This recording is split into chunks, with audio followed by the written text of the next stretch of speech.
বন্ধুরা, হ্যাঁ, পৌষ সংক্রান্তি সবাইকে শুভেচ্ছা জানাই। যা ঠান্ডা পড়েছে, তোমরা কেমন আছো? আমরা এদিকে একদমই ভালো নেই, ঠান্ডায় আর নড়তে পারছি না। তাই কি করবো, পৌষ সংক্রান্তি পিঠে পায়েস না করলে কি ভালো লাগে? এটা তো খেতেই লাগে, আর নিয়মও আছে করার জন্য। তাই এই শীতের মধ্যেও একটু ইচ্ছে হচ্ছে করতে, না করলেও মন মানছে না কিছুতে। তাই একটু সাজের পিঠে করব। কেমন করে করি তোমরা দেখো। সিদ্ধ চাল ভিজিয়ে নিয়েছি, ভালো করে ধুয়ে সিদ্ধ চাল ভিজিয়ে রেখেছি 2 ঘন্টা আগে। এই চালটাকে আমি পেস্ট করে নেব, করে নিয়ে কেমন করে করবো আর তোমাদেরকে দেখাবো। একটু উষ্ণ গরম জল দিয়েছি, হ্যাঁ, আর সামান্য একটু নুন দিয়ে, এই ব্যাটার দিয়ে সামান্য একটু নুন দিয়ে আমি এটাকে ব্যাটারটাকে করে নেব। এই যে বন্ধুরা, চাল বেটে আমি গরম জল দিয়ে একটু নুন দিয়ে ব্যাটারটা করে নিয়েছি। এবার আমি করবো কেমন করে দেখো। তেল বুলিয়ে দেবো,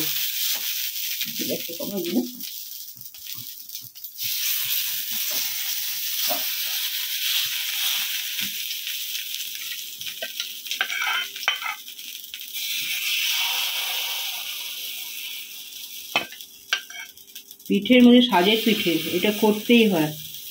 পাটিসাপটা তো মুখরোচক একটা পিঠে, আর এই সাজের পিঠের নিয়ম, কোনো পিঠা করো না করো সাজের পিঠাটা করতেই হয়, এটা নিয়ম।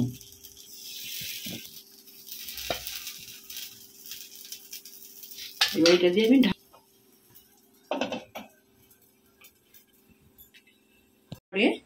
ঢাকনাটাকে খুলে দিলাম, দেখি কেমন হয়েছে পিঠেগুলো। আর একটু হবে, একটু হবে।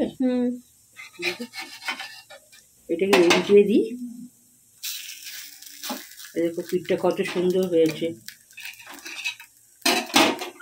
ছেড়ে যাচ্ছে। হ্যাঁ, হয়ে গেছে, ওটা হয়ে গেছে। হ্যাঁ, এটা উল্টিয়ে দিই।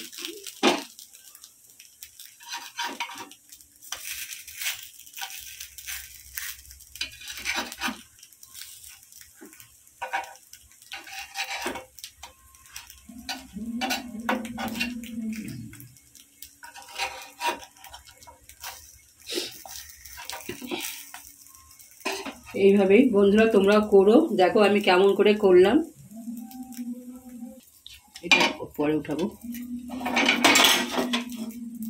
এটাও একটু এগুলো তুলে নাও। হ্যাঁ, যেগুলো হয়ে গেছে সেগুলো তুলে নাও।